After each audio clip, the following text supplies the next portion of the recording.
What's going on YouTube? 0088 here and Happy New Year! And I'm going to start the new year with a review. A review of Train to Busan, a Korean zombie flick that came out last year now, since 2017. It's basically, like I said, a Korean zombie film. I'd say it's probably one of my favourite, if not, can I say this? If not my favourite zombie film I've ever seen, I think. Like it's really, really good. It's emotional, thrilling, it's captivating, and it has some really good moral lessons. And it's got everything you want in a film, like almost like how 90s films used to be, you know? And oh my god, I just watched it, just checking it out, and it just hit all the spots of how a film should be. It wasn't just focused on the zombies, it was focused on the human characters, and that's what made it really good. This is going to be like a spoiler-free review because Train to Busan, I'm sure most of you, all you my subscribers, you guys probably haven't even seen this flick, so I'm not going to go into spoilers like I usually do. Usually I make a video and I just go straight into the spoilers, I don't care. But well, I'll do a review first and the spoilers at the end. But I'm just going to just review this without spoiling it because I want you guys to see it. Listen to me, guys. I won't steer you wrong.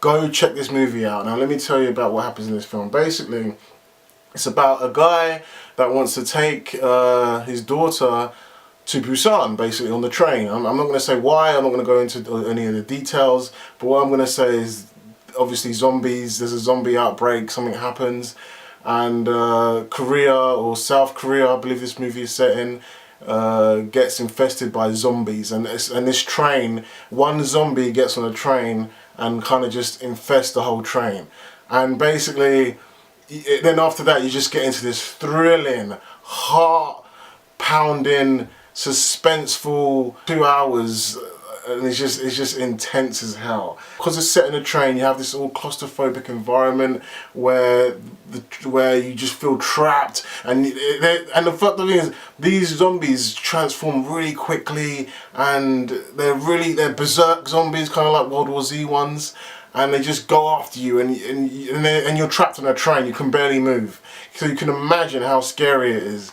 And so it's really cool, like the way they use the environments, like they use like the carriers and the seats, and they use all of the trains to their disposal. They use the toilets, everything like that. It's really cool. Like it's really clever how they use the environment of the train. So they've got some really cool, interesting characters. The main character with the daughter, he's I don't want to go too much into his character development because that's kind of a spoiler in itself.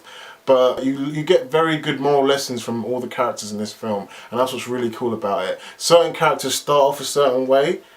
Like, it sounds simple, but Hollywood doesn't seem to do this nowadays. Certain characters, like, at least in these kind of films, certain characters start off a certain way, and they end up a certain way towards the end of the film, and they learn from each other. Like, one character may be really strong at something, and he'll learn something from the other character, and then maybe the main character will be really good at some other things, like maybe he's like really intelligent, and then he's got very, very deep flaws somewhere else, but he'll learn to correct those flaws from someone else, and everyone kind of learns from each other in this film. And there's this one badass character, I think he wears this like blue jacket, and he just kicks tons of ass. I think he must be an ex-marine or something, but he just kicks tons of ass. You're gonna love him. He's gonna be your favorite character.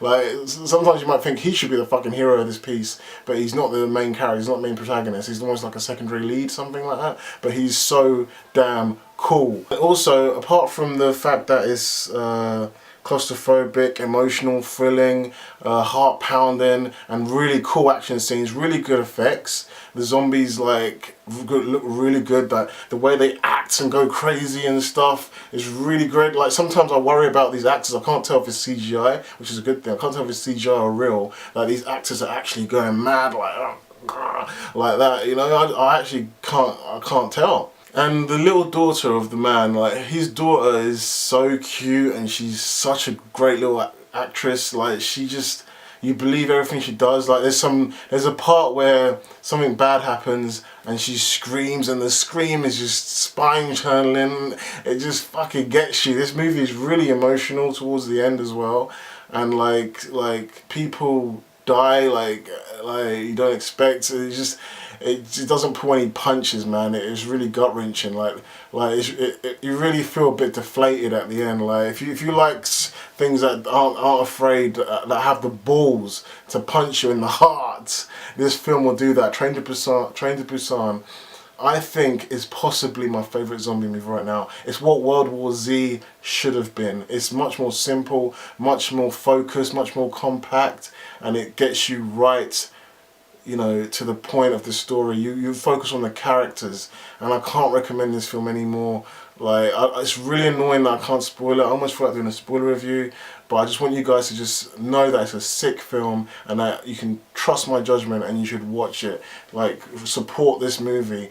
They're probably going to do a Hollywood version of it and it's going to suck. Watch the original Korean version. Watch it with Korean dub with English subtitles, and oh my god, this film's great. I don't know what it is. I mean, usually Japanese, it's kind of, if you guys are into manga, anime and stuff, you know how manga and anime, like in the TV series or even some films, they're really quite deep. Like, they really get into the characterizations, and you know, like, characters learn. There's so much moral storytelling, ethical questions from some animes, and this film really goes into some ethical questions. Like, is it better to be selfish in this kind of situation and only think about yourself and try and survive, or is it better to help others who can also in turn later help you survive? Sometimes you help certain people to survive, and those people in return the favor by getting you in deep shit. You know, it's really interesting how the human mind works, and it really delves into that, you know. So that's what's really cool about this film. But yeah, anyway, that's my review of Train to Busan. I definitely recommend it. There's an animation backstory. I haven't even watched that yet, but I'm gonna go check that out as soon as I get the chance. It's like a little animated backstory, so there goes the connection to the manga anime thing as well. I don't know what it is about. I know it's Japanese, but I think maybe all Asians, I don't want to do any positive discrimination or whatever, but it feels like Asians just have really good sense of storytelling. I don't know, Asian cinema, whether it's Japanese, Korean or Chinese, they just have this sense of storytelling that's really deep. Or maybe it's just foreign cinema in general. Maybe it's just Hollywood. We're just so saturated by Hollywood storytelling, Hollywood marketing, Hollywood focus groups and whatever, that we're missing out on all this foreign cinema that actually tells stories with deep characters. We think there's something special about them, different from their culture to our culture, but Hollywood probably do the same thing if they really tried to, but it's just money that's running Hollywood right now, which is a shame. So this is definitely a film I recommend. Check it out. That's my review. Hope you enjoy it. If you did, give us a like, subscribe, and I'll see you guys again. Peace.